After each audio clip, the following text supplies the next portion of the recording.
Welcome to Pine Island Research. It's another Monday night already.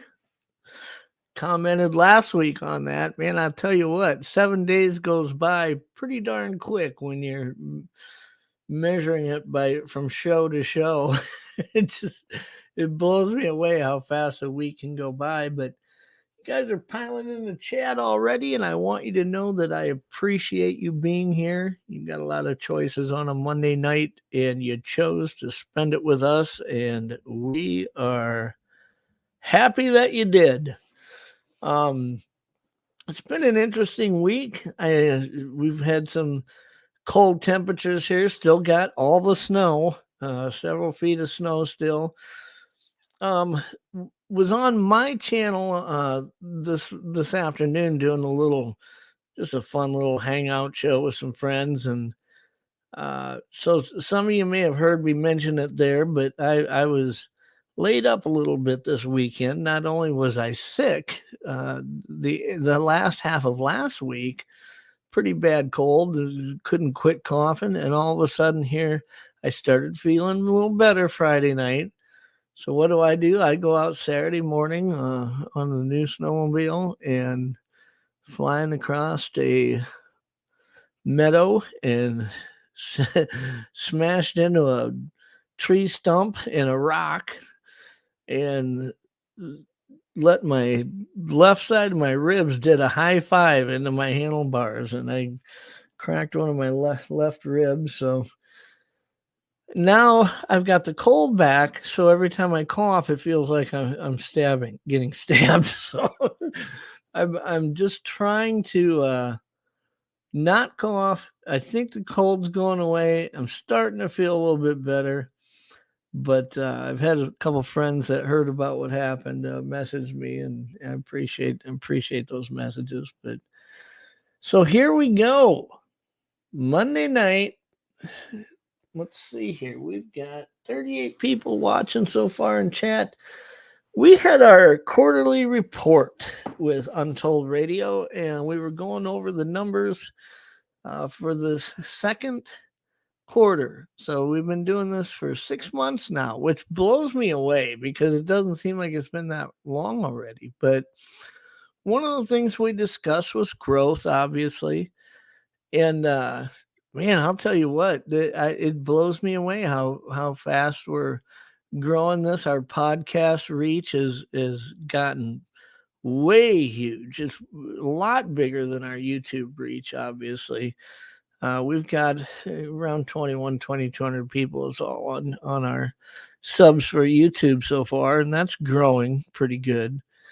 But our podcast reach, it just blows me away. We were looking at the numbers, and we've got anywhere from 6 to 10 times the amount of people that are downloading and listening to it on podcast, the show's on podcast, as there are viewing it on YouTube. So we welcome everybody who's joining us, whether you're driving to work tomorrow morning, listening in your car.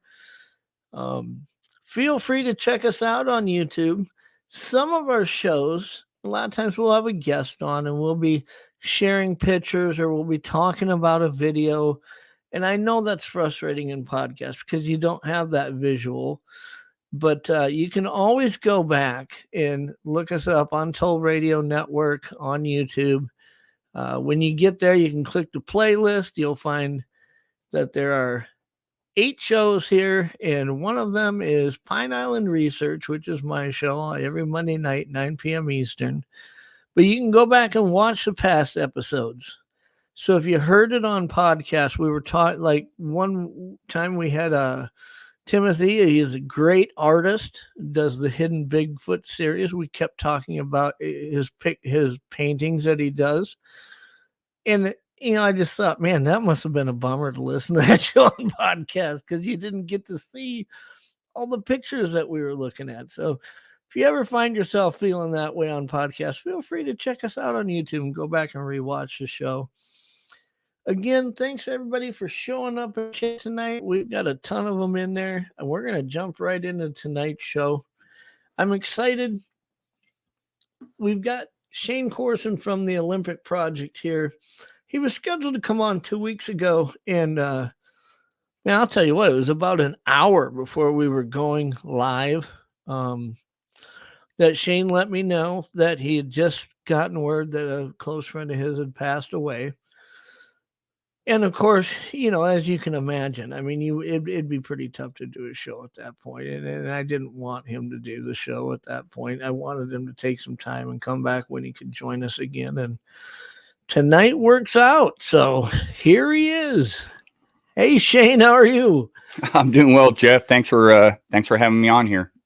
Yeah, I was just kind of filling everybody in on we were gonna have you on 2 weeks ago, and you had a friend of yours had passed away, and of course, I had let Doug and all the other hosts know here at Untold Radio that had happened, and everybody wanted to make sure that you knew that we were keeping you and your friend's family in our thoughts. So, yeah, I truly appreciate that, and very gracious for you guys to have me back on.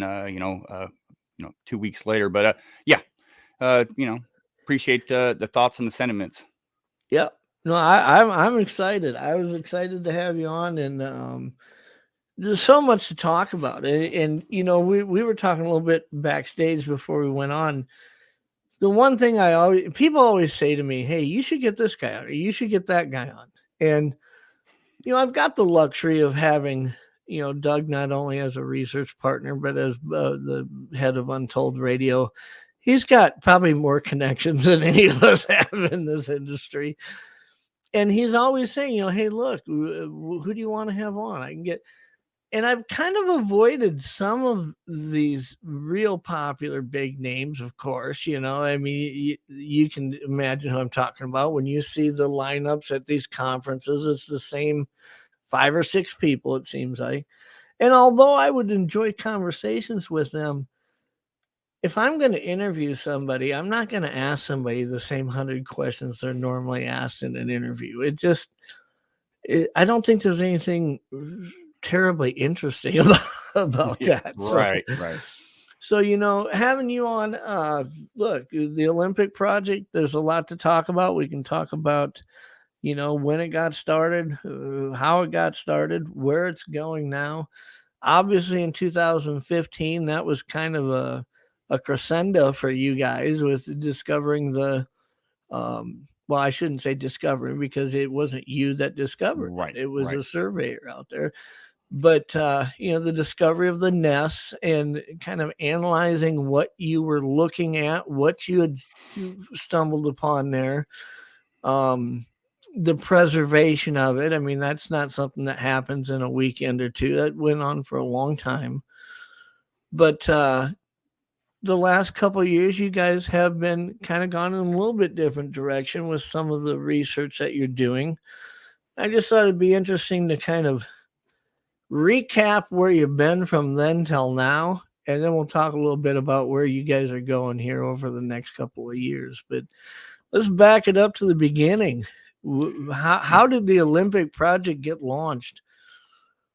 Yeah, so I mean, the Olympic project was really formed back in the late part of 2008, early 2009, by with Derek Randalls and Rich Germeau of the Olympic project. Rich Germeau is no longer associated with the Olympic project, but he was retired, or at the time he was a sheriff, and now he's retired. But the project originally started out as a camera trap process up in the Olympics mountains here in Washington State, and Wally Hersham had got the Olympic project at that time a bunch of game cameras. He had purchased a bunch of game cameras for the Olympic project, and so Derek and Rich Germeau and a few others went out and placed these cameras along ridge lines, and in the attempt to possibly get a Sasquatch on a camera based on the history of the area that they were placing them, a lot of the roadside crossings. And so that's kind of how the Olympic project started, basically.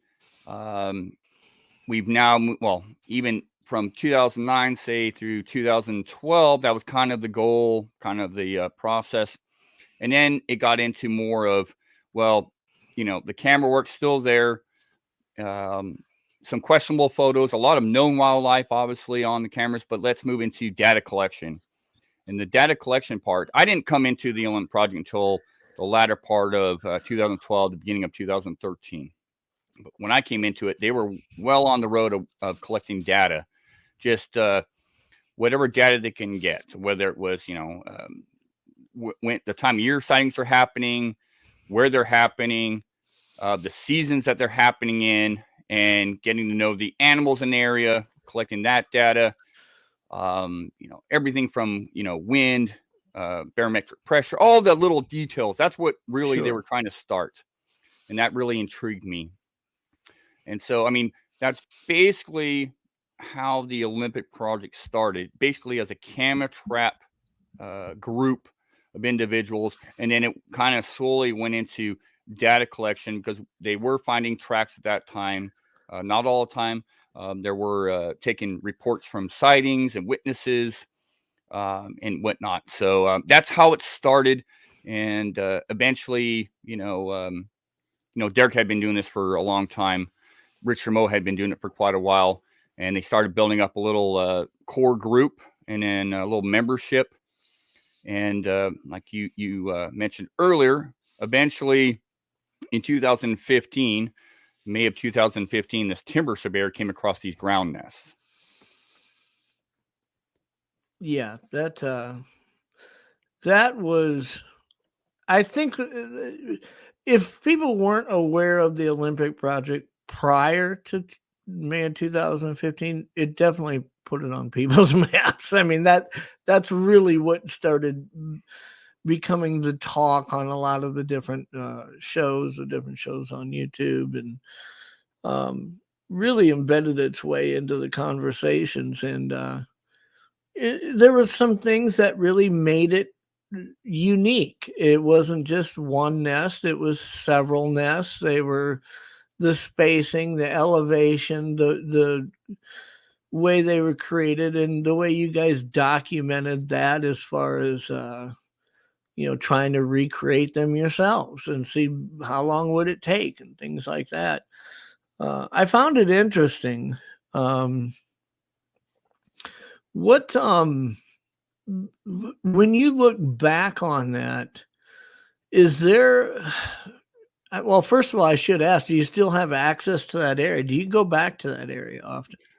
Yeah, really, so we're not like ambulance chasers. We have like 2 to 3 areas in general that we traverse and document and kind of research, investigate, where we spend time in these areas. And the nest site area, it's big and it's broad. That is our main area.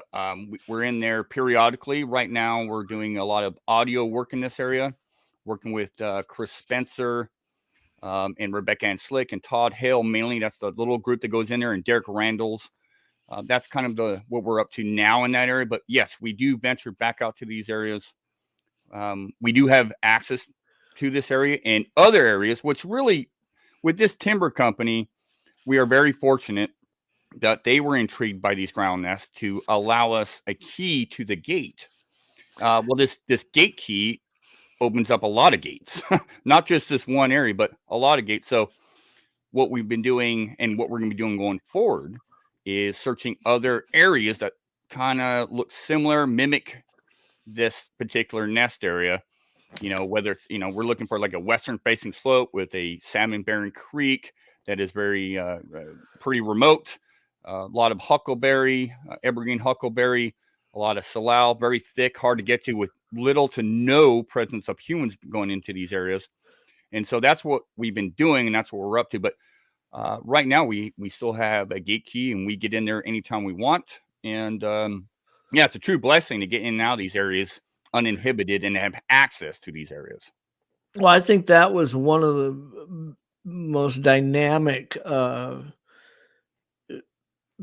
parts of how it went from May 2015 on, is that the discovery of those nests was as puzzling and was as intriguing to the leaseholders or the property owners as it was to you. So their decision to keep granting you access to it, I think, was key. And it could have easily have went a different direction. It could have been somebody who said, you know what, we think we don't have an interest in this. Just lock the door, you know?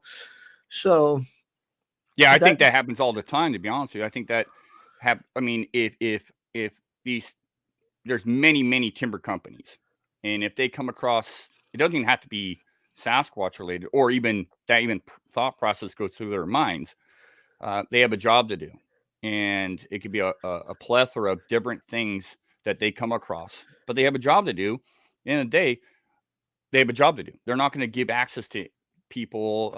They don't want to disrupt their job and whatnot. So I think for whatever reason, we were allowed access, and we still have their thumbs up, go ahead.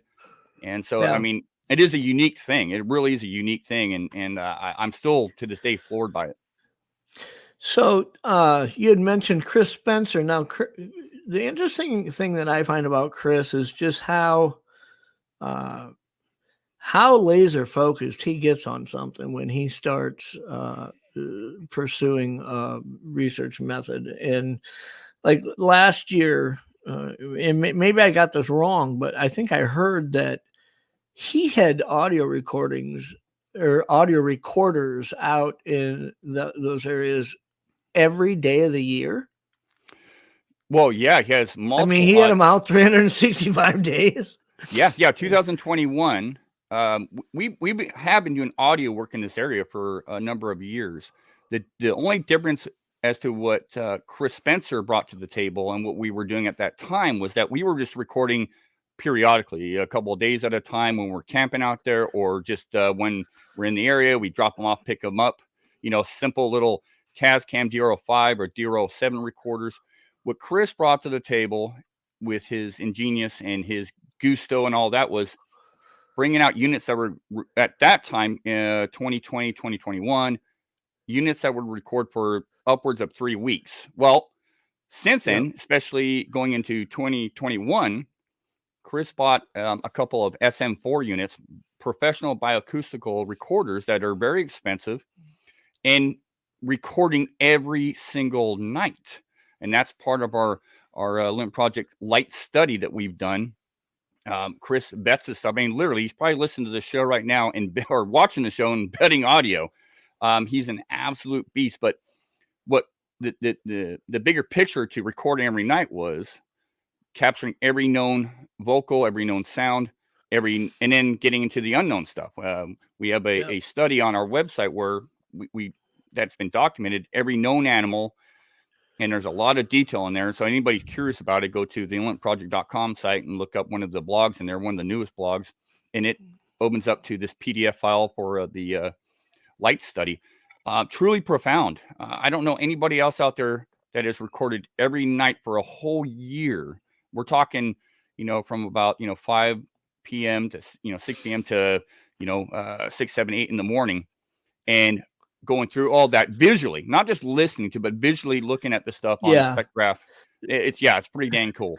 I think that's something that people tend to overlook when they. I've ran audio recorders. I've ran 4 different audio recorders in the Pine Island Forest for about 45 days in a row. Going out often, getting everything switched out, batteries replaced, things like that. But what they don't get is the countless hours of analysis, looking at all the data that you've captured, trying to determine if there's anything that's even noteworthy there. It is exhausting. I often feel like one of the, we always we take them 20 steps back and look at the community and say, what could help us move the ball forward more? You touched on something, and that's I use some software that it's not cheap software, but it's the software that Doug uses that analyzes pretty much any known sounds, avian, vertebrate mammal sounds, and compares them to a library of all known species to determine not only, is it in that range that can be made by that species? When you think of a coyote and you think of a howl, that's not very representative of all the range of sound that one species can make. And some of these software systems are pretty dynamic in how they can really analyze so accurately what is making that sound. I often feel like, man, if Wildlife Acoustics or one of these software systems would just put a free database, you go online, here's this audio that I captured, play it and let it analyze it and gives you the result.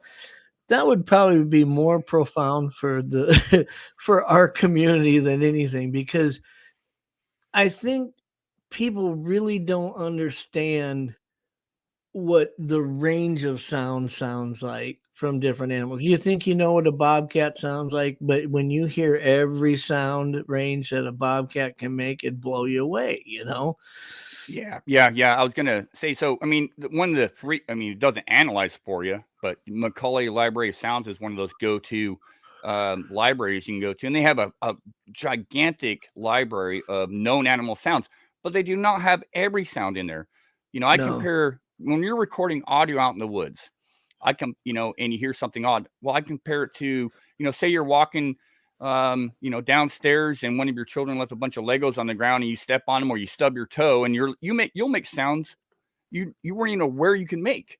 So coyotes, owls, bobcats, you name it, bears, elk, deer, just because it's not been recorded doesn't mean they can't make certain sounds. yeah, So you have to spend a lengthy amount of time there recording sounds over and over again and comparing them to known sounds. And the Macaulay Library of Sounds is a great gift, but it's not the end all be all. And it takes a keen eye. It takes a lot of observance, a lot of recording to to really catalog everything in one area. If you're bouncing around from area to area, sure. you're not going to get a good picture of what's going on as a whole. Yeah, no, I agree. My hunting experiences in Montana, Wyoming, northern Idaho, I'll find myself sometimes out in northern Minnesota and I'll hear something. I'll think, oh, well, that's what that is. And it doesn't occur to me that's not very common for this area. It is in that other area that I'm in, but it's not very common for. And I think that's one of the things that kind of surprises people when they hear things. I remember kayaking in northern Minnesota and hearing an elk bugling. And I thought, there's not really elk in northern Minnesota, man. But there was a preserve there, a private preserve that had some on a fenced-in property, some elk. And I happened to have heard it while I was kayaking that day. But, when I first heard it, it didn't set off an alarm. It should have set off an alarm. Dude, that's not supposed to be here, Right. But one of the other things that I think that really is a good example of the range of sounds that animals can make is I've spent a lot of time in the Black Hills of South Dakota hunting mountain lions. Used to run a trap line when I was younger, so I've been around bobcats, heard bobcats. I've heard bobcats in a trap in distress. Oh yeah. Um, it's a lot of range of really chaotic sounds that these cats can make.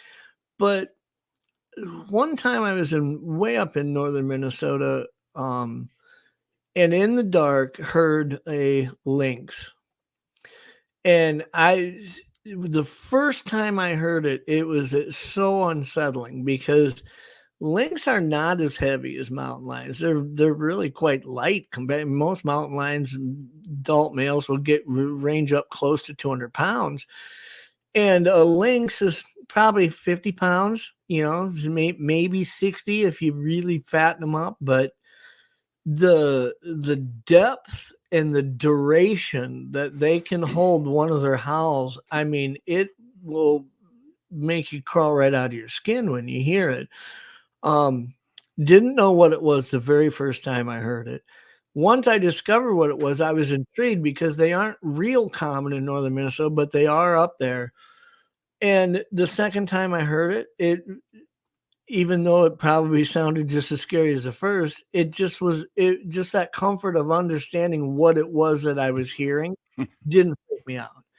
And I think people can develop that comfortability, so to speak, just by being aware of not only what animals are in the areas that they are in, but the range of sound that those animals are capable of making. But so we had one of the listeners, or one of those in chat, said, ask Shane about his encounter on Mount Hood. Oh, yeah. Tell us a little bit about your encounter on Mount Hood for those who maybe haven't heard it. Yeah, it was back in 2011, August of 2011, and I was just out with a couple of buddies. One of my passions is high mountain fishing, and we went out to a lake out in Mount Hood and set up base camp. Went hiking out early morning to find another lake. Got lost up on this ridge line. We end up hiking about 17 miles that day, trying to figure our way back to the lake we were looking for. We end up finding the lake, but by that time it's getting evening. So knowing where we're at and finding the right trail, we made it back to our original destination, or our original camp spot. So that night around 1:30, 2 o'clock in the morning, we heard there was 3 of us there, and we're camping next to a lake. And one of my buddies was awake in his tent. We both heard something coming towards us in this area, pretty remote little area. It sounded like rocks being clanked together, but continuously. It's getting closer and closer from a distance. This thing stops doing that, and then we hear movement around our camp above this, like the little hill, something breaking branches. At the time, I couldn't tell if it was breaking branches off the trees or on the ground. I assumed it was on the ground. And that went on for a little bit, and that clanking sound started up again, but it then got further and further away. And so that was our first night experience. We went to bed around 11 o'clock that night after building a fire. And that's what we heard. So next morning, one of the party members, my buddy Ian, did not hear any of these sounds the first night. He was fast asleep. So next morning we wake up, we're kind of talking about it. Well, it could have been elk, could have been this, no idea. But our mission was to get out and fish these high mountain lakes. So the next day we get up, make breakfast, head out after talking about it for a minute, make it to some of these other lakes, because we now knew where some of these trail systems were, and made it to 2 other lakes, caught our quarry, caught some fish, came back to camp later on in the evening, cooked up our fish, talked about our plans for the following day, because we were going to be out there for at least 3 days, and built a big fire, went to bed about the same time on the plan of going out fishing the following day. Well, that night, once again, around 1:32 in the morning, here's that sound again. We're all fast asleep, wake up to this sound where it sounds like 2 rocks being smacked together, and it's getting closer and closer and closer to our camp. My buddy Mitch, that's next to me, once again heard this sound, said, "Hey, do you hear it? It's back." And I said, "Yeah, I'm awake. I hear it." And same thing. It got closer and closer, stopped. You hear this moving around our camp. And he's hearing something off to his left. I'm hearing something off to my right. And I'm thinking, well, is there 2 of whatever this is out there? As it's moving around our camp, it gets silent again. And it's one of those, we're kind of in a bowl next to a lake, little rock slide across the lake. So there's a lot of echoing going on. Goes silent, and hear 5 really powerful knocks. People call them power knocks. Just powerful, yards from our tents, and you could feel the reverberation below our tents. So they weren't really any of a clacking sound. It sounded like wood, you're saying. Oh, it was hitting a tree. There's no doubt in my mind. Yeah. Whatever it was. I mean, it could have been a rock against a tree, but it wasn't 2 rocks. Yeah. Well, yeah. I'm getting there. So it's funny you say that, because what we originally heard before the pounding on the tree sounded like rock on rock, but didn't see what it was, didn't see it, so I'm guessing that it was rock on rock. Well, eventually, after this thing stopped moving around our camp that night, the second night, these knocks, so it was hitting a tree. There's no doubt. I don't know with what, but it was hitting a tree, because you could feel the root system in some of those areas up here in the PNW, especially around Mount Hood, it's very fibrous. You got a lot of roots, so it's very hollow. When it was hitting this tree, you could feel it underneath your tent. So that third party, my buddy Ian, who slept through the first part of it, the first night, he was awake by now, and he was kind of freaking out. What's going on? What is this? And then it stopped, and I told him, shut up. I'm whispering over him to shut up. And that's when through the above our camp, through the tree line up above, I hear something hitting branches coming down, sailing from a distance, and it thuds right next to, it lands and thuds right next to my buddy Mitch's tent. And he's closest to the lake at that point. We're kind of in a triangular formation with our tents, a couple feet apart. And there's a bunch of skunk cabbage and a mud flat area. And that, something landed right next to his tent. And I knew instantly. He knew instantly. He said something threw a rock at us. Because it was so solid and thud, and you could hear it come through the trees. Well, now my wheels are spinning in my head. My buddy Ian had a pistol that I had loaned him, which was a bad mistake. He's from Boston, had no business having a firearm in his hands. But while we were lost up on that ridgeline the day prior, he was literally banging pots, scared of bears. And I told him, knock it off. Yes, we are seeing black bear sign, but we're not. Don't worry about it. We're all armed. Yeah. Black bears will run from you. Almost Nothing 10 times out of 10. Nothing to be afraid of. So I ended up just giving him a little 9mm and regretted it that night because he was freaking out. So I thought, I got to get out of my tent and get this gun away from him before he shoots somebody, because he's literally flipping out in his tent. He's not an outdoorsman. He's a transplant from Boston. And no offense to Bostonians or anybody out there. This guy was in the wrong element at the wrong time, and he was freaking out. Sure. And I made a mistake by loaning him something, a weapon. So didn't want to get out of my tent. But I knew I had to get over there and calm him down.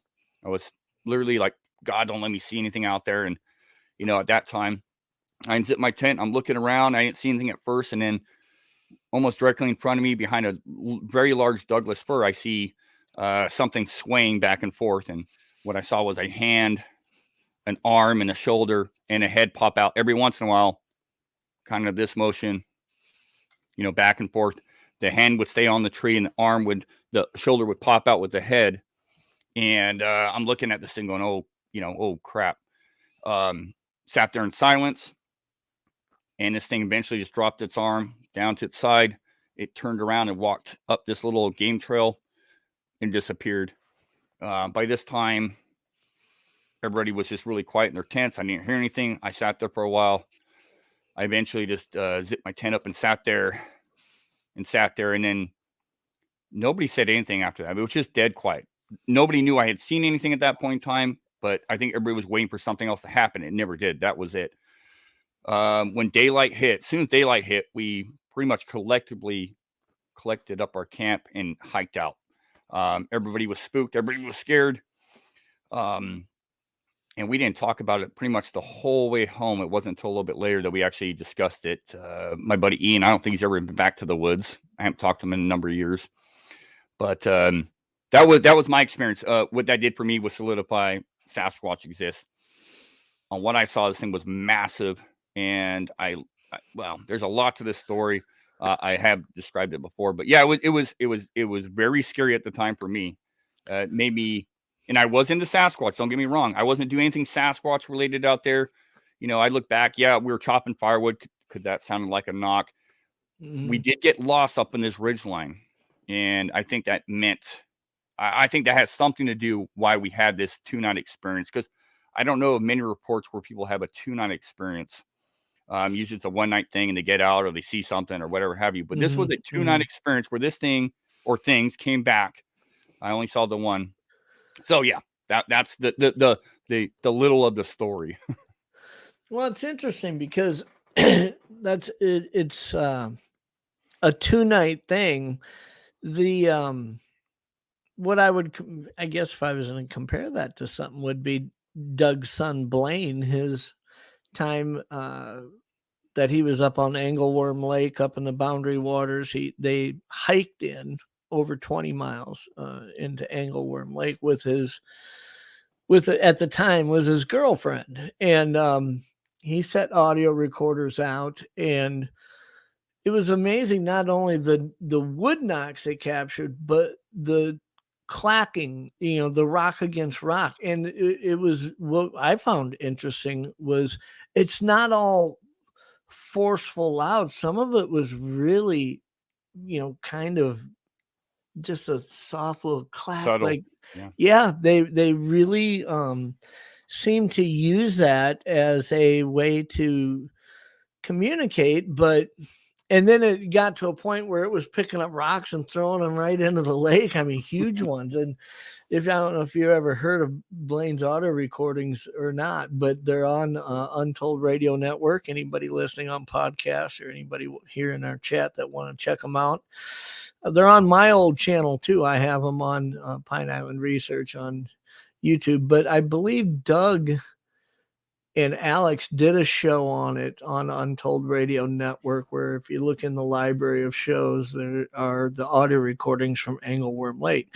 3 nights worth of audio recordings. Everything from something walking right up to that audio recorder on the picnic table and tapping. Click, click, click. It taps right on the microphone. And there's tree knocks you can hear. That's one of the nice things too about the nice audio recorders, like some of these Zoom multi-directional recorders. You can actually, when you hear a wood knock, you can tell when it's coming from a different direction or a further distance just from hearing the audio. It really is quite dynamic the way that today's technology interprets that. And as much as I like looking at video and looking at pictures and things, when somebody has something, they ask you for your opinion on it, I absolutely love listening to audio just because of the and maybe that's the bow hunter in me. Because I do an awful lot of bow hunting over here, where you just sit in a tree stand. What are you doing? You're just listening, right? But I was gonna say, Jeff, what's really cool too. I mean, so you're talking about listening audio, and that when you actually throw this audio up on, say, Audacity or another program, and you're visually looking at it, when you can you got left mic, right mic, you can visually see what direction. If you know how you place your recorder, or whatever have you, you can visually see what direction that sound is coming from. And if you have more than one recorder out there, you can really triangulate. Maybe not distance, you can get an idea, but you can really figure out what direction that those sounds or vocals came from. And and it's really neat if you have more than one recorder out there. You can see how close these these things get to these recorders. On one of my upcoming shows, I think I'm going to try to grab I've got a recording of some coyotes that I had recorded. And at the time, I knew there was more than one. I thought there was 2, maybe 3, because as one would howl, as it would start fading on the backside of that howl, another one would come into it. And that's how they collectively maintained a long sequence of sound, is that as one was coming out, one was moving in. But when I put it on when I put it into Wildlife Acoustics and started watching it on spectrograph, I realized there was 5 of them, and it would identify each one. And to hear the audio and to see it on that software and see where each one is coming in and fading out, where the other one, it makes you, it kind of blows you away, because you can hear it play for 3 minutes, then you'll go back and hear it play again and watch that spectrograph, and it's like hearing something completely different. Yeah, absolutely. But it's just understanding what you're hearing is what makes it feel so different. Right. Yeah. I mean, it does. It's one of those things where I always tell people, when you're getting into that, looking at stuff, it takes some time to learn, depending on the program. Well, in all programs, period. But it's always fascinating to me that you learn so much more visually looking at stuff than listening. But also, your what you perceive to be happening while you're listening could be completely different. Like you mentioned, we thought there was only a couple of coyotes, ended up being 5. A lot to learn. So Tristan's asking, have you ever heard them talk or chatter? honestly, obviously you've heard recordings. I mean, oh yeah. I mean, good friends with Ron Moorhead. I know of his stuff up there in the Sierras. In fact, James Milling of the Olympic Project went out to the Sierras. He was one of the few allowed out there, so he got to go out there. But in person, no, I've heard a lot of odd stuff. I've seen, visually speaking, a lot of odd stuff, but I've never heard talking or chatter. I'll be honest, I've never heard that. I've heard, I would say honestly, the weirdest stuff I've heard sounds more primate-like. Some people may call that chatter. I've never heard anything. I've personally never heard anything quite like the Sierra sounds, and that's what I always refer back to as kind of like the foundation for that sort of stuff. That's pretty much where that was launched. But I have not. I've heard a lot of weird stuff in the woods in person and via recordings, but not any talk or chatter that, I recorded something semi-similar to what Ron Moorhead recorded on a very small, minute scale. I know somebody up in Alaska that captures something very similar to Ron Moorhead's recordings that I call kind of chatter or that talk, but I have not heard it in person, no. Yeah. If anybody else has questions they want to ask, just make sure you're putting them in all caps and pop them up. I know it was pointed out by Raptor that if you're on a phone, you might not be able to put it in all caps. That's fine. I'm hoping I can catch it, or maybe put an emoji next to it or something. But we'll make sure we try to get it up on screen and address it. This is one of the things I love about doing this show.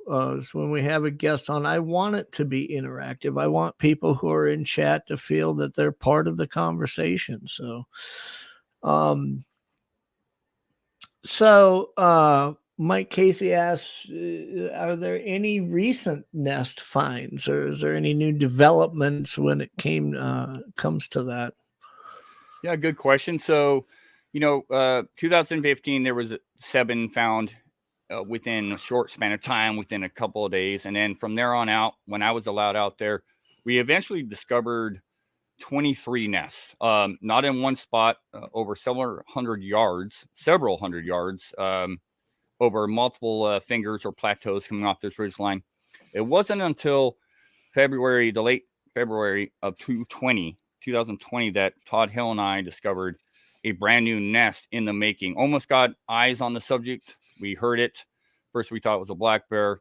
This thing was moving. It was very large, whatever it was, breaking sticks, circled up behind us. Never got eyes on it again. When we eventually went down to where we originally heard this thing, we found a giant pile of huckleberry with a lot of brand new huckleberry breaks, anywhere from a couple of feet off the ground to over 9 feet off the ground. And this large huckleberry pile that had been collected, I almost guaranteed that day, was starting to be formulated into a nest out in the open of this little finger. The reason we were in this area was because it was a mirror image. This is about 1,600 feet away from the original nest area, an area that Derek Randalls and I had on our radar to look out. And we eventually went out there and discovered this new nest in the making, and found a lot of interesting stuff. Not just hair, but mainly, the thing that really was compelling to me was 2 hand impressions and a bunch of 14-inch tracks. And no sign of any other animal making this that was blatantly obvious, like a bear or Sure. whatever have you. So I mean, that was the newest thing that as far as nests go. I don't think these nests are being made every year. I think they're being made every several years in this vicinity. And so, I mean, here we are we're right there in February, end of this month, going into March. I'm really excited about. Sure. Mike asks, how many encounters have you had? So I don't want to assume that you've had more than the one you told us about, but have you had others other than that? Or? That is the only sighting I've had with my own eyes. Yeah. I may have had other experiences. I've seen twice now something through a therm that if I was a betting man, I'd have to say was a Sasquatch. One was in the Olympics and one was in the Tillamook Forest down in Oregon. The one in Oregon was really interesting. The one in the Olympics was really interesting based on that. Two of us were looking at the same thing. Two individuals, Derek Randalls and myself, were looking to two different thermal devices at two other individuals. And that was really interesting. I've had other experiences that I won't, I can't say we're absolute Sasquatch experiences. Yeah, no, I totally can relate to that. Yeah, exactly. Stuff where we've had whoops and other stuff happen around a camp, and then a tree comes down behind our camp. That sort of experience. Trees do fall, but when you and you look at the bigger picture, for me, it's you could have these experiences and you talk about them, but for the most part, other than the one that the thermal sighting I had down in the Tillamook, I had a therm that didn't record, but I had another witness grab the therm from me and witness what I was seeing. Everything else is documented. We have audio, we have thermal footage of this stuff. But no, I really want, I'd really like to have that daytime sighting. That's kind of part of what we're doing in the nest area now, or the nesting site. Not that if Sasquatch is in there, they're not in there all the time. They're just like every other animal. Yeah. They're in, they're out. Yeah. But we have audio. We have a lot of stuff in the nest area. I think that's very interesting. I find it very fascinating, but I really want footage, whether it's preferably therm and footage, same either from a game camera or some other camera, which we're working on right now. We got some ideas, getting something on a camera. That would be, for me personally, I don't care, but no offense to the public. I don't, this would just be another piece to my puzzle in this area that would help describe what's going on. Sure.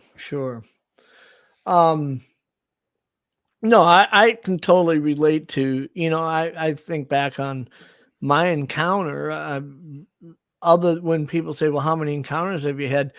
There were points in our research a year and a half ago in which we were hearing I was hearing knocks. I was things like that in my mind, that's likely what it was, but I didn't see it knocking on a tree. So I'm not going to try to over represent something that, even as strongly as I feel confident that that's what it was, I wouldn't call it an encounter, Right. I've had many of those experiences, but once again, you don't see what's doing that stuff.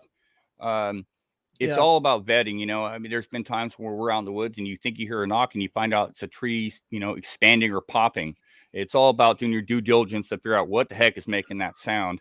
Yeah. It's not to get off topic here, but it's like, I have a real issue with orbs in general. Not that people don't see them and lights and all that, but several years ago, we were out doing many years ago, we were out doing a public expedition, and our little group that I was taking out, at midnight, they saw an orb, and I looked up and said, no kidding, there's a light out in the middle of the woods. I was kind of floored. Never seen one before like this, Yeah. Instead of just going, oh, let's just film this, and well, that's an orb, that's weird. Well, we're out doing Sasquatch stuff, so a lot of people put two and two together when they could be completely separate. Well, I went down and investigated, and it ended up being a firefox mushroom that was blue, growing on a tree, but from a distance, it looked like an orb, but it was growing on a tree. It was just a mushroom. I never knew there was firefox mushrooms in this area. I didn't know they give off that kind of that light. Bioluminescence. Yeah, exactly. So anyways, it's all about doing your due diligence at the end of the day, figuring out, we can record stuff all the time, but you got to try and get down to the nitty gritty. Yeah, no, I totally agree. From when you're taking a research standpoint, you're always looking at something from a flesh and blood perspective that I'd say over and over may or may not have some supernatural capability, but until my research shows me that that's what it is, I can't approach it from that perspective. I'll be open-minded and have the conversation and hear somebody's opinion on it, but until my research starts providing data that we're not looking at something that flesh and blood could create or could accomplish, that's the route I have to go. So, right. Prairie Fire says, where do you see research going in the future as far as drones and whatnot? This is a conversation. I hear questions like this, Shane. 2 years ago, a year ago, and you start realizing how fast paced that some of this technology is, especially when it comes to DNA and some of the capability and how fast that expands. What do you think? If you were to take a step back and say, not necessarily what you're working on, but look at it as a whole, what are some of the tools that we're seeing that you think are going to be most effective in moving the ball forward? Yeah, I mean, there's a lot of tools that well, first of all, I think it's going to take money, but that's just me, and not money in my pocket, not money for any particular organization. I think it's going to take money and science, and that's just my opinion. But drones right now, what a fantastic, they drop down in price. They're getting better and better. Depending on where you can fly them, because there's all sorts of stipulations there, of course. Sure. Drones are great. Thermal use, therms in general, night vision. They've all dropped down in price. These are all great tools. What I think is going to really, where it comes to the future of this research, is it's not me, it's not researchers in general. It's really going to take funding and science to get involved, and working with Project Zoobook like I do, kind of what I've been up to. It may not happen in my lifetime when it comes to the equipment use. Maybe there'll be something that comes out available to the general public that'll blow our minds. And they're all tools for our use. But I mean, I could probably get a clear daylight, photo of one, a video, thermal. It's not going to prove Sasquatch. No. It's just not. But real quick, so what I think is going to be necessary is that science comes along and because it takes, I'm a layman, I'm not a scientist. I can document all day. I can send stuff out, photos, but here it doesn't matter. It's going to take that approach of academia to get directly involved, whether it's with me or them doing it on their own, to prove this subject. I mean, we're going to need a body at the end of the day. I'm out to shoot one, but we're going to need a body. So all this equipment and stuff is fantastic, but it's never, in my opinion, going to prove Sasquatch. It's just going to add, to the database for us investigators, and maybe one day we'll be proven right on our assumptions, what we've seen. Well, the PG film, you've got people within this community that believe it to be 100% real. Some have some doubts. Some of them don't believe it at all. But the end of the day, 5 more PG films aren't going to do anything to advance the subject. It just isn't. And I believe that it's something that I've said over more than a few times, is that science used to be fueled by man's curiosity. I mean, you could stand on top of a hillside and look down at a river and say, I wonder what kind of fish are in there. We'd go down there and figure it out. Now science is fueled by money and agendas. And oftentimes we have predetermined outcomes based on what the agenda is that funded the science to begin with. So, I mean, they're looking for grants. I mean, and they're looking for tenure. They're looking to further the career. If you start getting to the subject matter, like say your late Dr. John Bitternagel or your Jeff Meldrums, you're putting your career on the line.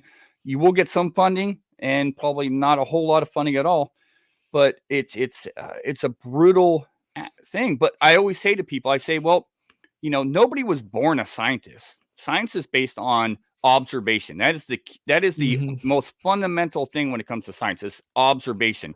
Somebody observed something or a lengthy period of time, created a hypothesis, tested the hypothesis, and then became a scientist. I mean, nobody was born a scientist. So we are all scientists at a certain level when we observe something over a lengthy period of time and test those hypotheses and really delve into it. And so a lot of people I work with, some of them aren't scientists, but they're some of the best outdoorsmen. They'll tell you whatever to eat, what you can eat, what kind of tree you're looking at, what kind of plant, what kind of animal, with this scat. They're the best scientists in the woods, but they're not going to prove Sasquatch. They're going to maybe help collect the data for that day of, Sure. when it happens. So, yeah, I but think yes, we do this a lot of times. Just, I mean, the Limb Project, let me tell you this. Limb Project is not out to prove Sasquatch exists. We're just out there to collect as much data about something we're pretty confident exists. mhm. When you go to a lot of the different scientific research journals and you really read the opinions of where any science is moving, not just in our community, but anywhere, the discovery of new species. Um, it's amazing how science really they make claims that they feel that it is citizen scientists that are going to move the ball. It's just it's the academia and the scientists themselves are simply going to verify it. They're going to come in and do the accrediting, so to speak. I mean, in this community, it's going to take citizen scientists like us to get out there on our own and get the ball moved. And nobody's going to come and move it for you. There certainly aren't going to be, I don't think, on the horizon, any multi-million-dollar grants to prove the discovery of Sasquatch given to any university, Right. So, yeah, so I did the Squatch Fest event this weekend up here in Western Washington, Southwestern Washington. And years ago, I interviewed Dr. John Bindernagel, who was a friend of mine. And I interviewed him, and I included a clip during my presentation where he talked about citizen scientists. And he said, amateur science or amateur whatever. And he said, I don't want to make that word amateur investigators like a bad word. No, they're filling the void where science should be. He said, right now, these guys are filling the void and they're collecting the data. And he said, right now, I think between, some, John Bindernagel's peers, and coworkers like Dr. Jeff Meldrum and whatnot, John Meinzinski's another one. A lot of academia has their head in the sand, and they said, we're trying to save their bacon because this is a real thing. It's going on. And right now, the citizen scientists, which is, where we're at, I believe, is filling that void and eventually probably be proven right. And science is going to have to catch up to what we've been doing. And then you look at that. Who is the scientist then? Yeah, no, that's such a good point. Tristan asks, this is a good question, especially not only where you're at, but where I'm at. Where you're at's way different. What times of the year are you most active? Do you investigate in the winter? Year round, literally year round. A lot of people, it's a hobby. You can call it a hobby, but I don't get paid to do this. I really don't. And if anything else, I spend a lot of money doing this, but year round, I think it's important. If you have an area that you can get to, don't get me wrong. I know there's parts of the country and parts of even Washington State here in Oregon, you cannot research. But then if it's that brutal, probably won't be Sasquatch or any other animals in that area for the most part. So we do this year round, literally camping, hiking, exploring in the snow. Up here in Washington, it rains, 9 months out of the year. So you're always camping and hiking in the rain. And, up here right now, it's not super cold. I think it's like low 30s. If I wasn't on here right now and I didn't have to work tomorrow, I'd be out camping and exploring. So year round, active months. Well, fall and spring, I think, are some of the most active months, period. But we've gotten some gold nuggets, I think, in the wintertime in certain areas, and in even the heat of summer. But year round, if you have an area that you can get into, in and out of, and document and explore, and just observe year round, maybe there's no Sasquatch in the area, but you'll be able to observe that area and see what's coming in and out of that area. But like the nest area for us is specifically, we're in and out of that area 12 months out of the year. Yep. Just catching up on chat here real quick. Shane, give me just. Oh, yeah, no problem. But I think it's key. I'll just continue on. I think it's key that if you can get an area and record in that area, observe that area, spend time in that area, not just the suspect oddities and the weird stuff, but the lack of that, and get to know the animals in the area and the seasons and the weather patterns and the terrain and the food sources, you're way ahead of the game. And that makes you a better observer and more of authority on speaking of on that area than anybody else who's jumping in. Yeah. So Tristan asks, have you ever encountered any hoaxing in the areas that you're researching? That is such a good question. I have personally not. No, that's I've never been asked that question. That's a great question. I personally am not. I know Derek Randall's has more than once. You know, he's been doing, I've been at this roughly since 97, but I will say more thoroughly since 2012. Derek's been at this a long time.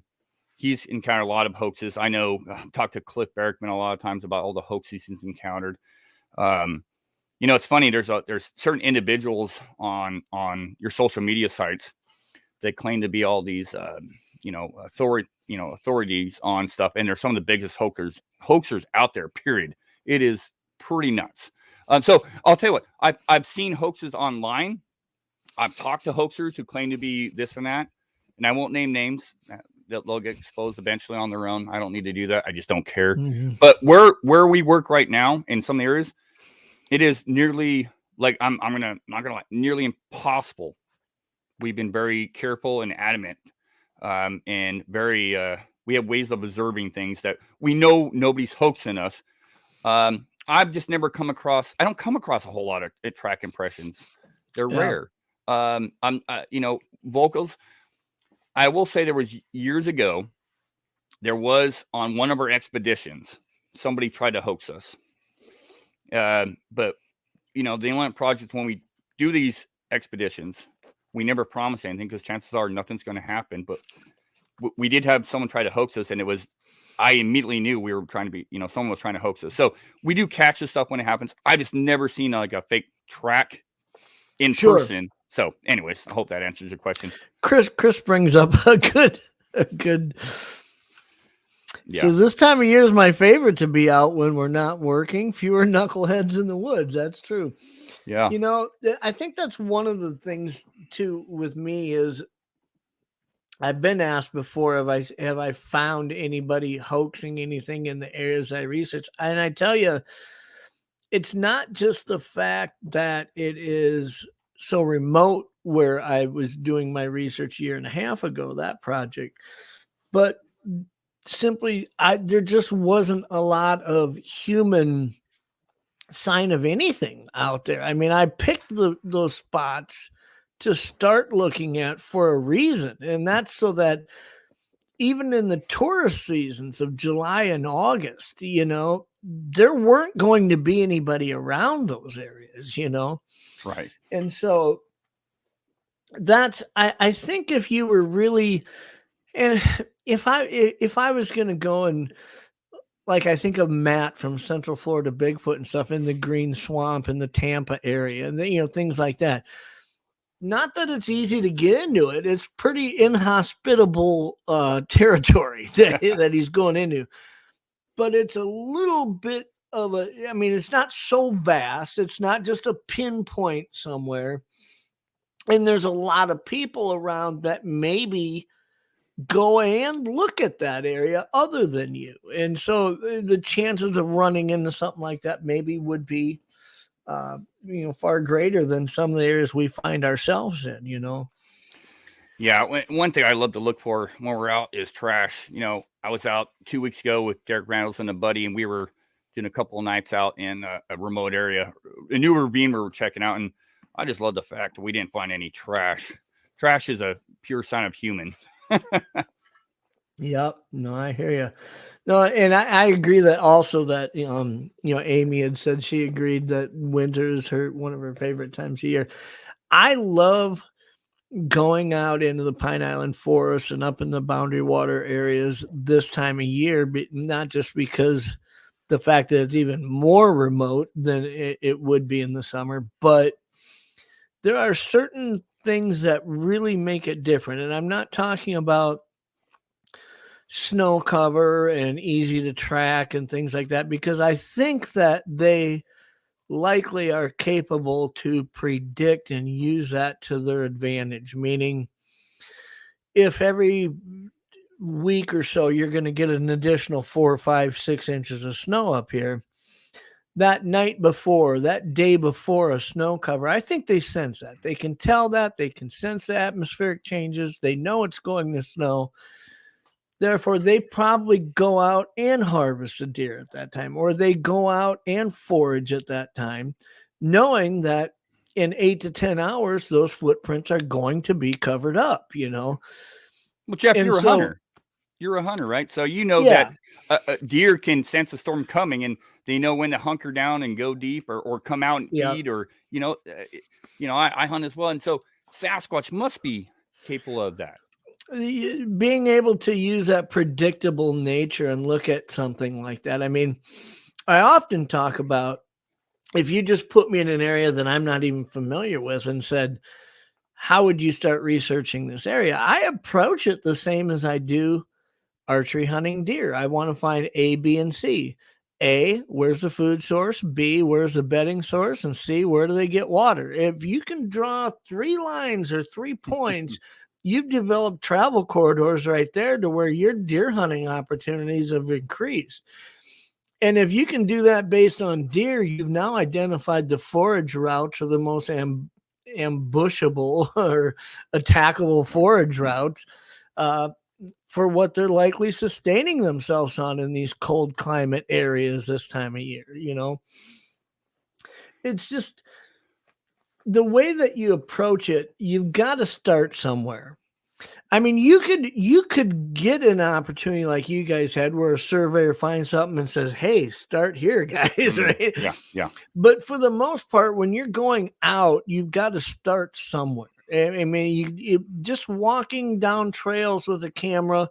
I'm not going to say that somebody can't have an experience or an opportunity to collect data doing that, but it's if you want to create a higher value target to do so in, you've got to approach an area with a plan, and that can't be just based on a gut feeling. Right. So, No, well said. Yeah, and to get back to Tristan's question earlier too about areas researching every year. I look at the known animals. Where do the elk? Where do the up here where we're at? We don't have any whitetail. We have black-tailed deer. We have elk. We have black bear. We have cougar. yeah, mule deer up there, or? Not up here. No. We have to go a little more north and a little more eastern to find Yep. any muleys and any whitetail. But they are in the States. We have 2 types of blacktail, the Colombian and the Sitka. But so I look for transitory, elevation. How does something go?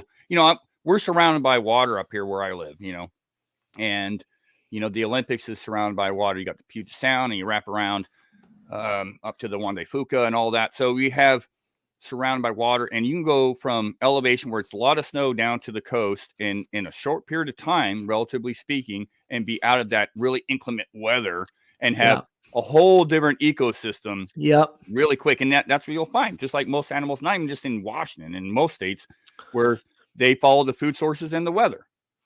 Yep. No, I totally agree. So I've seen that a lot, even up in the Northeast, up in Alex Petikoff's area up in New Hampshire. I spent a lot of time in northern New Hampshire, and it's amazing how just getting on the backside of a mountain versus the side you were on, it completely changes things. So,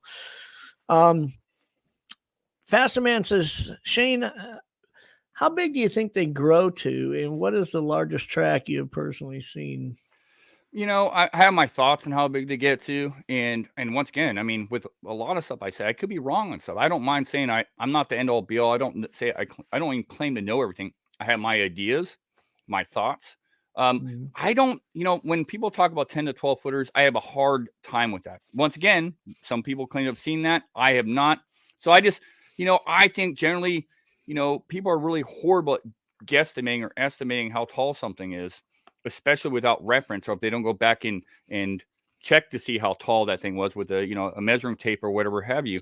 For years, they used to say Patty was, over, 7 feet tall, and now they think, no, she wasn't.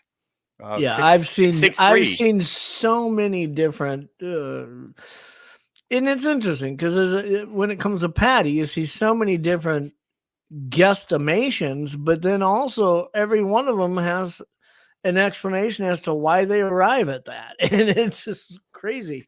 Yeah, I mean, nobody really knows, right? I mean, but I think 8 to 9 foot is pushing it. I think 8 foot, 9 foot, maybe 400 to 800 pounds, maybe 1,000 tops. The largest impression I've ever come across and seen in person is 18 inches. But I have seen, I have friends that have cataloged and seen 22-inch tracks, which doesn't even blow my mind. Shaquille O'Neal's a size 22.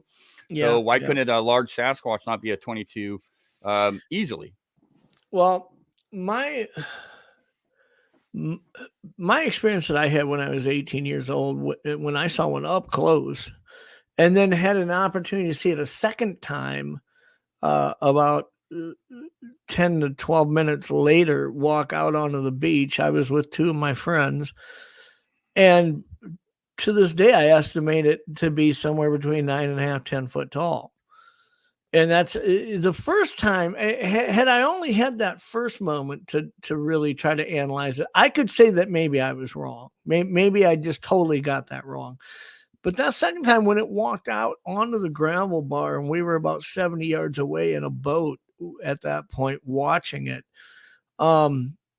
that's when I realized if I ran full blast and jumped as high as I couldn't have touched this thing on its head. I had a clear view of its size, but I got to tell you, I don't think the conversation of size and weight is something that just works everywhere.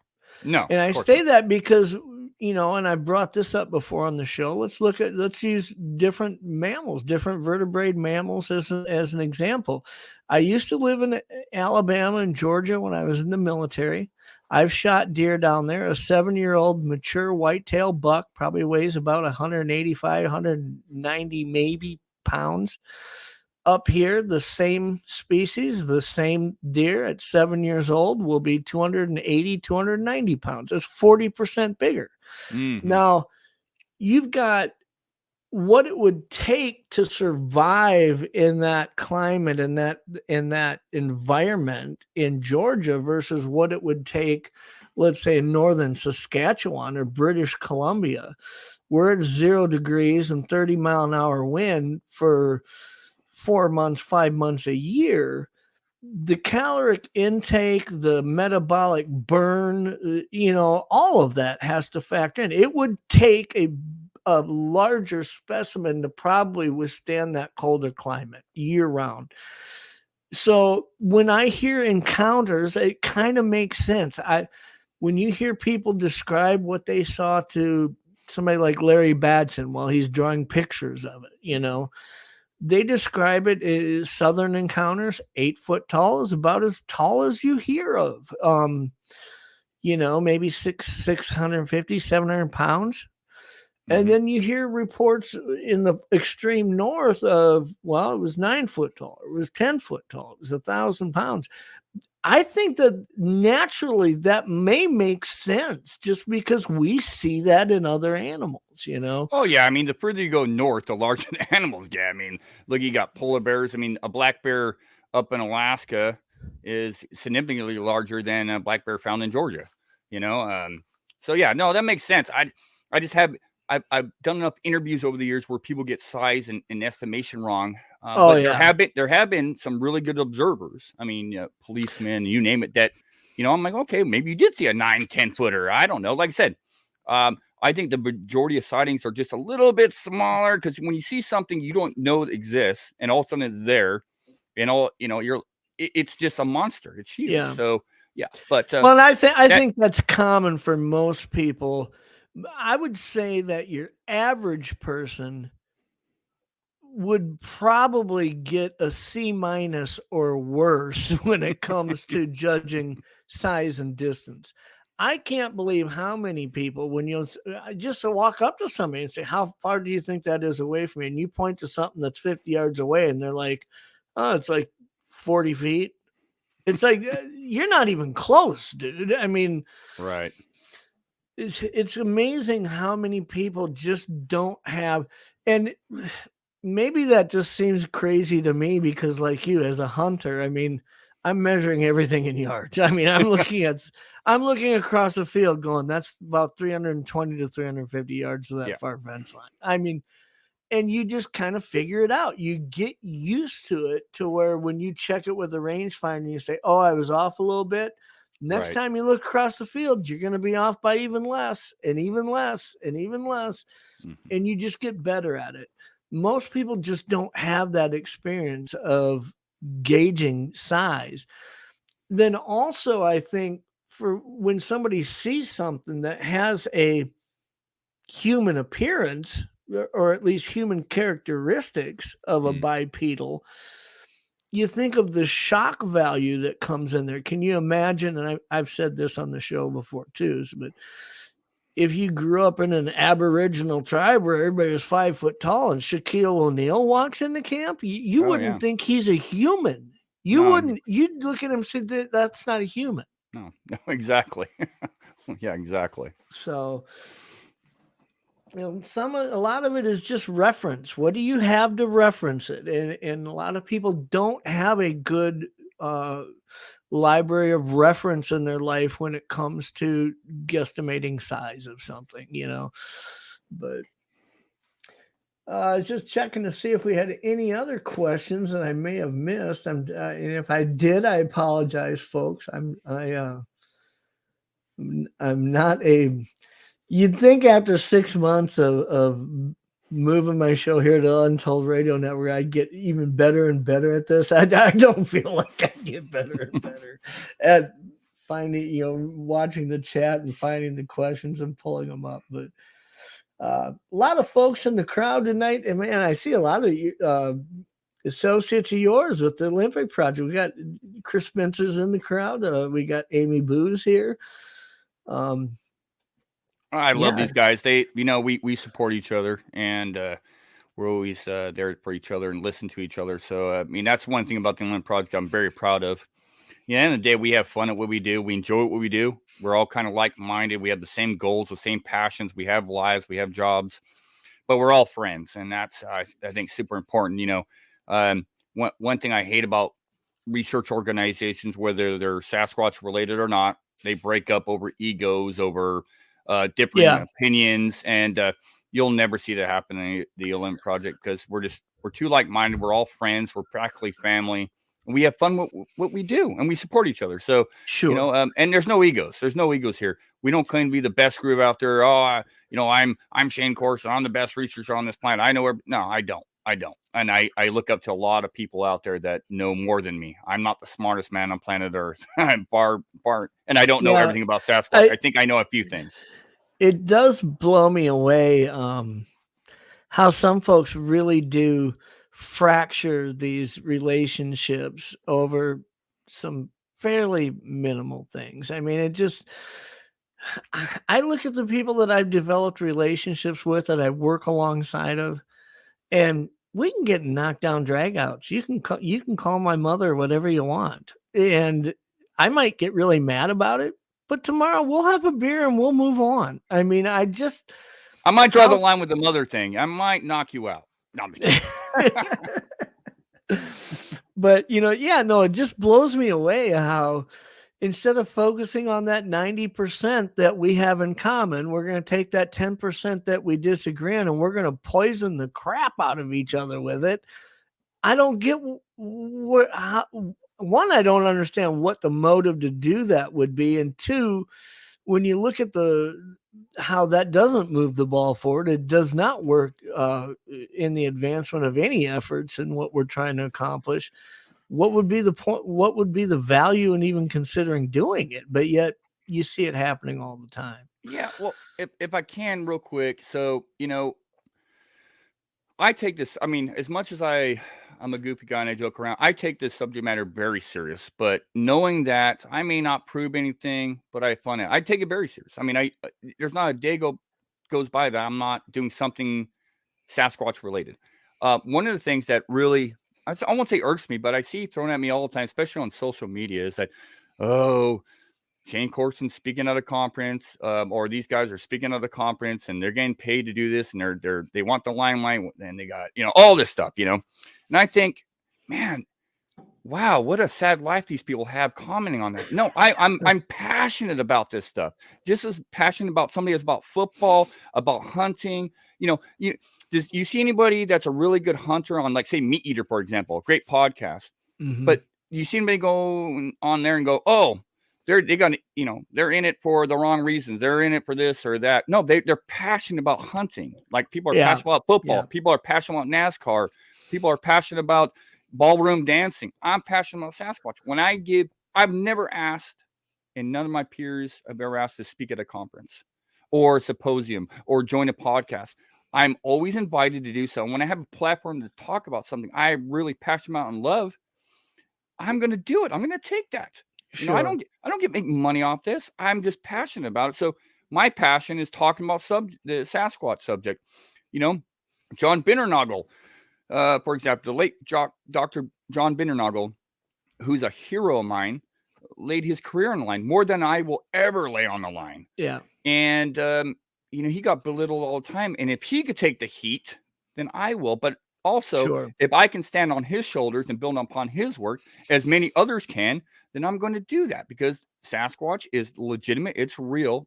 That I will say 100%. I don't say much 100%, but I will say Sasquatch is real. Absolutely. What it is, what it does, I can't claim to know that. But this is a passion and it's fun. And when people have egos, they destroy themselves. That's an interesting thing that you bring up, because we were talking about that the other day.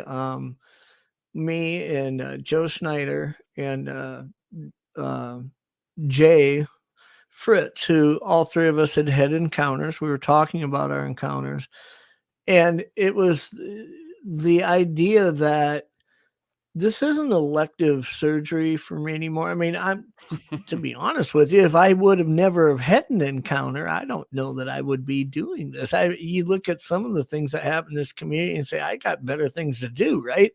Right. But by default, I don't get to choose, am I a believer or not? I feel like that was kind of taken away from me. Most people seem to get into research and then they try to, have an experience or have an opportunity to see one. I felt like it was completely opposite for me. I felt like you had given me a complex algebra problem and told me, here's the answer. Now come up with the equation or come up with the problem. I had seen one when I was 18 years old. I didn't know anything about them. And now I feel like I'm working this problem backwards. I know the answer to it, and yet I don't really understand the formula. So, Joe asked, has Shane done any research near 108 between McCleary and Camille? I have not, but I don't know if Todd Hale's in the chat. He goes by the SoCal Squatch. That's kind of probably closer to him. I have not. I was in the chat earlier. I'm west of that. So, but man, what a great area. Really is. I'm aware of stuff that's happened in that area. I'm aware of the stories and encounters and reports. But I have not. But I would if I lived closer for sure. Here's one of the most basic questions that I see asked, and yet to me it is still one of the most provocative, and that's, ask Shane what his feelings are of what we're actually dealing with in these creatures. I think we both are on the same page that we're looking at something that's flesh and blood, but as far as its origin or its, the slot that it fits into, do you have a something that you feel pretty adamant about when it comes to defining that? I do not. There's a few things I'm adamant about. I'm adamant that these are flesh and blood, because if it walks like a duck, talks like a duck, and acts like a duck, it's a duck. Well, Sasquatch, reported eat out of trash cans and eat roadkill and leave track impressions and scat and hair and possibly nests and all this sort of. It's very terrestrial, very natural in its environment. Whether they cross the Bering Straits, the land bridge, I don't know. I don't know exactly what these things are. I do believe they are some sort of primate. And people are, they get so mad when you say that. And I said, well, you and I are primates. It's not, I don't think Sasquatch is just some dumb monkey or some dumb ape. No, far from it. But it does have attributes both within the human range and the non-human, primate range, that, who knows? I just know these things are real. And they have attributes on both sides. I don't have to date, just me personally. And I don't bag on people that have these experiences or claim to. I've never seen anything paranormal with these things. I've never experienced anything like that. Everything that I thought that I've experienced over the years that I would say at the time was paranormal, I investigated thoroughly as I experienced it, and managed for myself to rule that out as just a natural thing. It could be lights, it could be a sound, it could be. That's just me. So I just when you look at the 3, 4, or 5 different options in how to explain something that you've witnessed or something that you've seen in our research, in the end, the most plausible explanation always seems to have a natural aspect to it. For me, it's not to say I wouldn't consider something that maybe I don't understand, but right. In the end, that always seems to best describe. A good example of that is in my encounter. I thought I was going to see a black bear. I had heard this thing. I knew that it was there. I had an idea of roughly how far away it was, and I watched for 2.5, 3 minutes, really expecting to see a black bear. And in the end, this thing is when I realize where it's at, we're talking 40, 50 yards from where I thought it was going to be to right by me. Okay. And I think, how did it move from A to B? I mean, there's no wind, there was nothing. It was moist air. It was cold. There was so much deadfall on the ground. Like, is there a supernatural aspect to how it got from A to B? And I look back in my time in the military, and I was stationed at Fort Benning. It's where the sniper school is. It's where the airborne school is.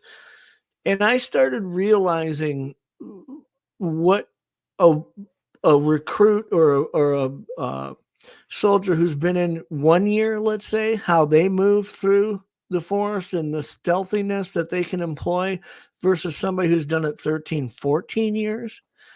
And you start realizing when you live and breathe that, and they're out there 24 hours a day, decade after decade, that maybe the most plausible explanation is they're just that good at it. Like I can't even wrap my head around understanding how good they could be at that, because I don't have that reference. I don't even understand how good somebody could get, because what are we out there? 50 days a year, 100 days a year at the most.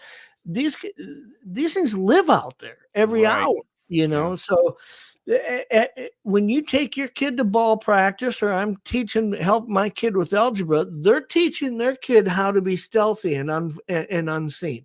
That's all they do. Yeah. So, hey, Jeff, thank you for your service, by the way. I wasn't aware of that. It's my brother's an Army Ranger. He actually won the Army Ranger competition last year. Oh, really? Yeah. All right. Yep. He won that last year. Joshua Corson, very proud of him. But what I learned from him was he, where he started out and where he is at now is complete night and day, as you're mentioning. You get a someone that's starting out in Little League and compare them to a professional Aaron baseball Judge. player. There's no comparison, obviously. So, like you said, Jeff, and I completely agree.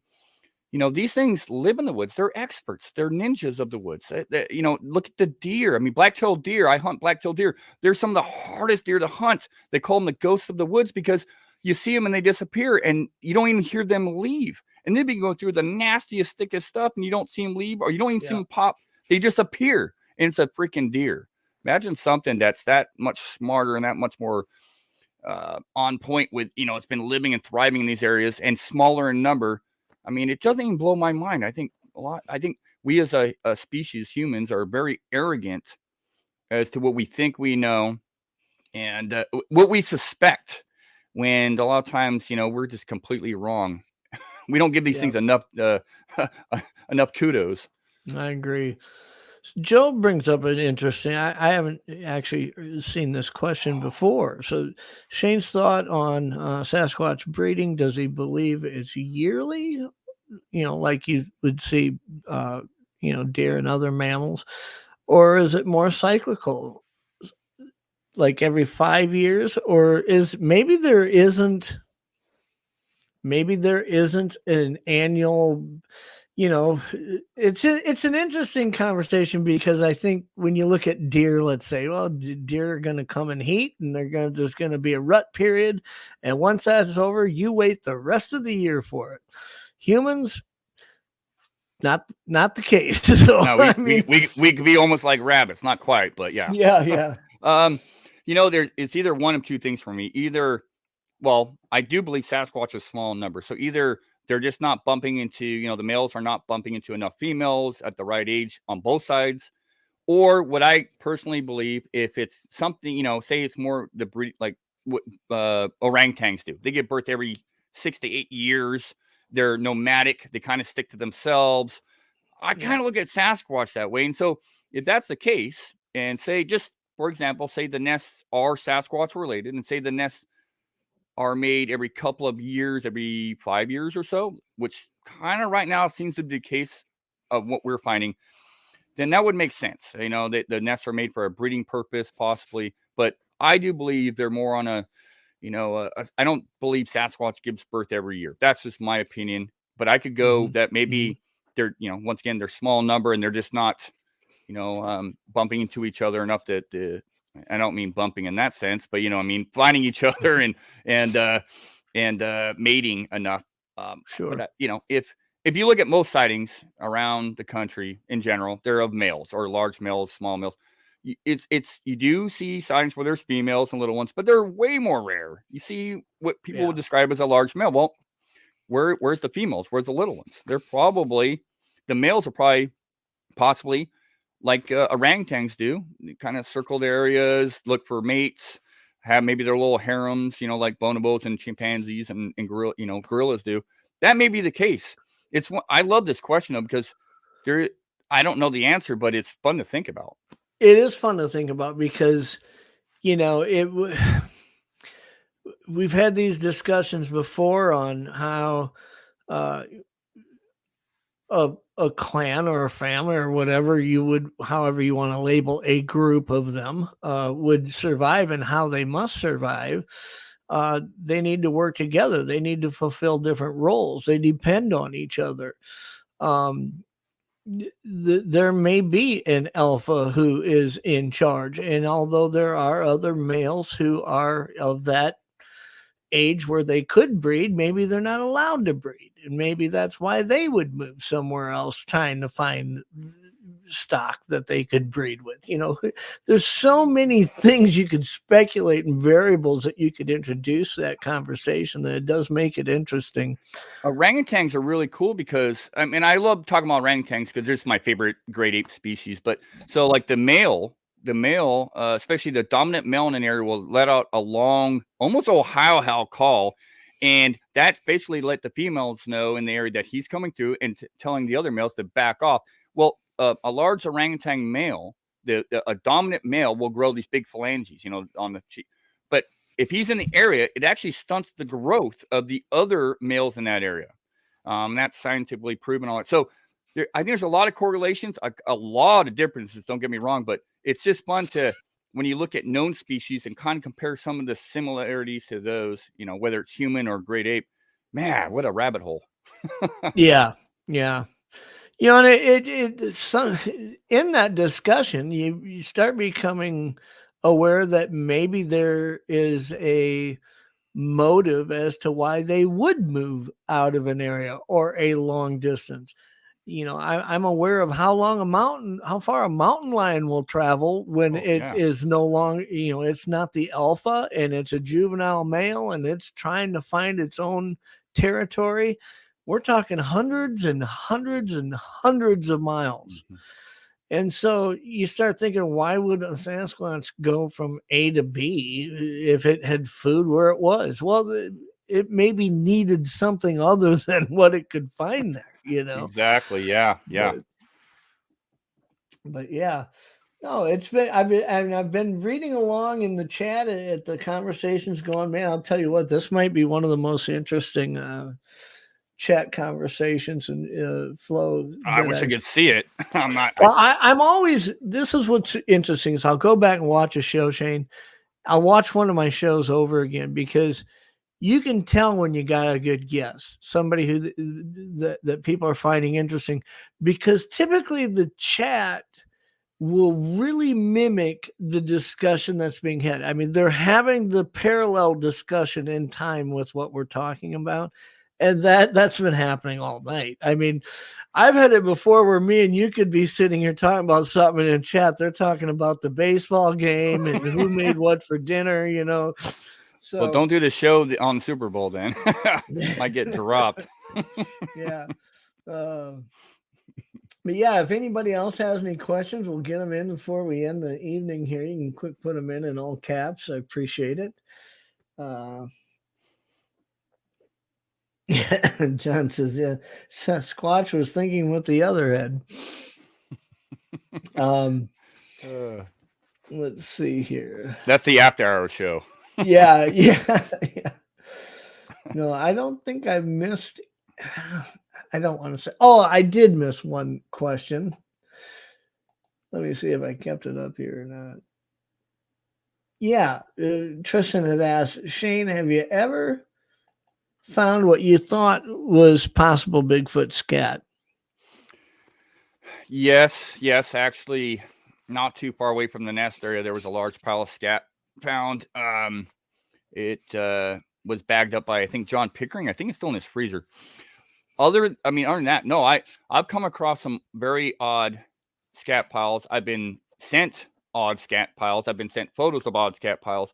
The problem with scat in general is that if Sasquatch has got somewhat of the same diet as a black bear, it's probably going to look just like black bear. Maybe larger. Maybe. Sometimes you find black bear, it's tubular. Sometimes it's more wet. Scattered. Yeah, it depends on what they're foraging on. Black bears during berry season, their poop looks a lot different than other times a year when they are feeding on could be anything. They could be feeding on nuts, acorns, grain, whatever. But once you see a black bear poop from something that has not been feeding on berries, but rather on grain, and you realize how huge and compound it is, that's when I started thinking I'm never going to guess whether or not this is a Bigfoot turd or not, because it's just amazing how big black bear poop can get. I'm so glad. I'm totally agreed. Like so many people, they're, this is too big to be black bear, and I'm like, no, it's not. Trust me. I'm not saying it is black bear 100%. Don't get me wrong, because a lot of people say, well, if you find a good pile of scat, why don't you get it tested? Well, as Dr. Meldrum described this past weekend, and we've talked about this at length about scat. He said, if you don't find two big impressions, big human-like impressions, Bigfoot impressions with a steaming pile of scat in between those, don't send it to me, because to test that scat sample, you need it to be real. You need it to collect it really quickly, because there's a thin film around, and he knows the scientific term, I don't, but it's a thin film around that scat, that the mucus almost of that scat. That's where the DNA is. Mm-hmm. So when you're out in the woods and you find a big pile of scat, well, man, unless you find some other corroborating evidence, unfortunately, I wouldn't look much more towards it, because it could be black bear. Now, if you live in an area where there's no black bear and you find a huge pile of scat like that, for a fact there's no black bear in that state or that area, then, start looking around a little more. I seen some pictures a guy shared with me here last year that was black bear scat. I'll tell you what, it was about as big as your arm. I mean, it is amazing. It's incredible. It's incredible. Depending on what they happen to be foraging on at that moment, it can get pretty large. So. And even the size of the black bear. I mean, my buddy last year got almost a state record up here in Washington, and it was over a 600-pound black bear. And I mean, it looked bigger, but it wasn't. But man, so you just, you know.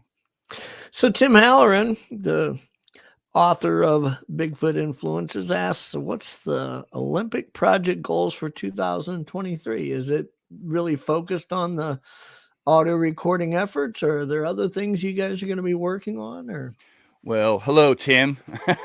I love Tim. He's a great guy. He very he allowed me to be in his book, invited me to be in his book. So I'm very proud of that. I don't know if I deserve that, but I'm glad. Anyways, so going forward, yes, the audio aspect's a huge part of what we're doing.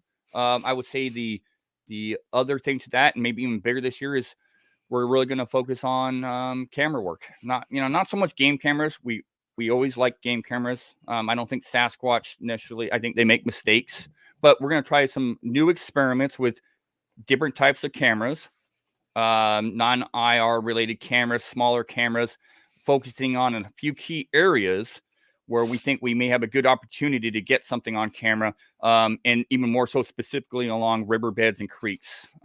As I talk about frequently, some of the best sightings were something like a Sasquatch is surprised that there's a human there, or the human surprised there's a Sasquatch there, is because these creek beds and rivers where it gives off noise, it gives off smell. So if you place a camera there, kind of hidden. I don't strap cameras to trees. I gave up on that. I don't care if I lose a camera to a bear. I want to surprise something, and straps give it away, in my opinion. It's just human related. And also we got a lot of ideas this year. One of the things I've been doing a little bit with is spending the night in tree stands above the foliage, because some of the areas we camp, you cannot therm through the huckleberry. It's just too thick, it's too tall. Mm-hmm. But staying in some of these areas where we have suspect activity, where we think sometimes these things are moving through, if I can get up high enough and away from our camp spots and maybe getting something on therm, whether it's me or Chris Spencer or Todd Hill or even Rebecca, if I can get her butt up in a tree, maybe we'll get something on there. But also just documentation and kind of continuing along the process we're doing, because this is a marathon and not a sprint, and we're in it for the long haul. And that's just kind of what we're doing. Yep. So one of the, I had my cursor on it. Here it is. What's the story behind the face pinned to the wall behind Shane? The face pinned to the wall. Which one? I don't know which one. You should see my office. It's like, this is nothing. Oh my gosh. This is not the first time I've had somebody ask a question like that. And then, so I look behind the wall at you, and then I'm like, man, I got a lot of cool stuff back there. This person has a lot better eyesight than I do, because I cannot pinpoint. I wonder if they're talking about, so if you look up, I'm kind of pointed, there's kind of a Sasquatch face there. And on that, if that's what you're talking about, that's an artist. I did not make that up. That's an artist. And what I did was I put a lot of the Native American names around that. I use it in my presentation sometimes. All the Native, not all of them, a good lot of American names for Sasquatch. I got Mark Marcel up there. He was on Monster X Radio a while ago. Back here was some impressions found actually down in the Cleveland National Forest, down in Southern California, when I used to go research down there. I didn't find them. Someone else found them. So I hope I answered your question.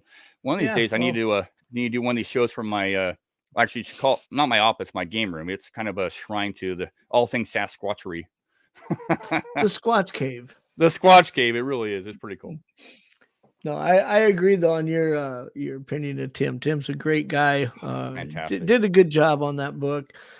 I've got a book that I'm releasing next month, and Tim has done some work for me. I asked him to read it, give me his opinion, and he wrote a review for me, and I was appreciative of that. But boy, Tim is just the nicest guy you're going to meet in this community. He really is. He's a super nice guy, and just man, what a breath of fresh air. And I wish him the best in all his endeavors. I know he's working on some other stuff. So Amy's asking, where's her photo, Shane? It's in this drawer back here somewhere. Hold on, let me dig it out, Amy.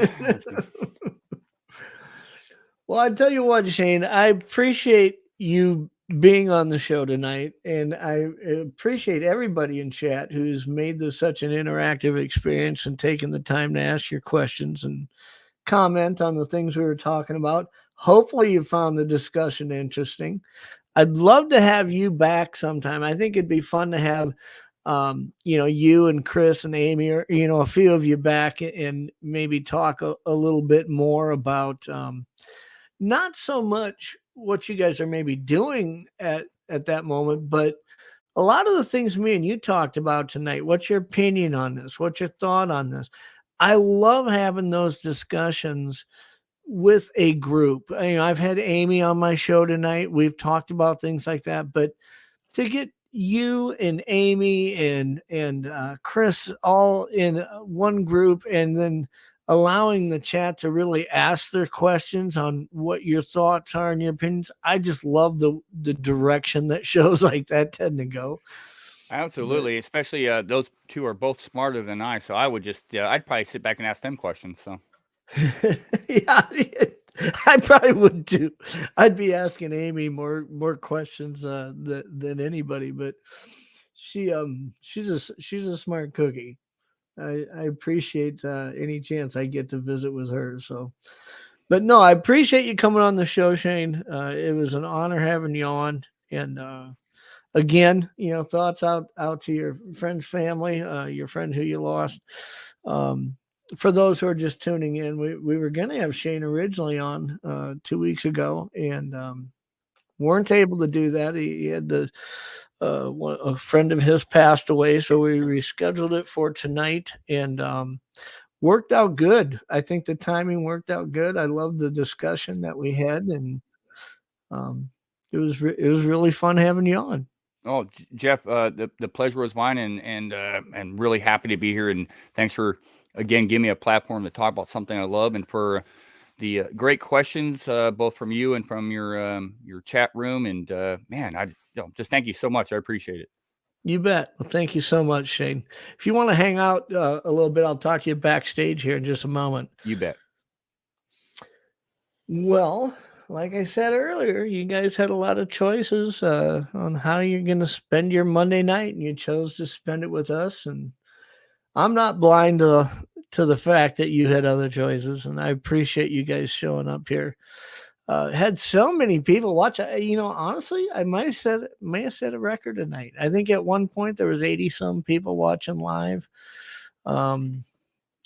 We've got 47 people who have smash the like button. I appreciate it. If you haven't, you can still do that.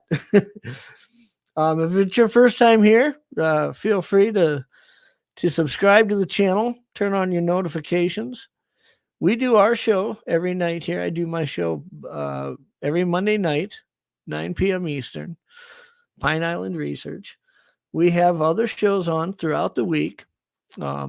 Great shows. There's a couple of them that are similar to this. They're kind of the nuts and bolts approach to Bigfoot. But we've got Jason McLean and Dr. Dean Bertram. They do shows where they talk about mysterious libraries, books that have been written, ufology, different subjects. I understand that's not everybody's cup of tea, but the idea when we created the network was you can cancel your DirecTV and we'll have you covered every night of the week. So hopefully you can find some other shows other than Pine Island Research that you enjoy watching. Tim Halloran, who's in the chat, him and his wife Dana do a show called The Bigfoot Influencers, where they'll have guests on that were typically featured in his book. Great interviews, not completely unlike the one you just saw tonight. So again, I appreciate all of you for choosing to be a part of the show with us tonight. I hope everybody has a great rest of their week. Be safe, stay warm, and we will see you next Monday.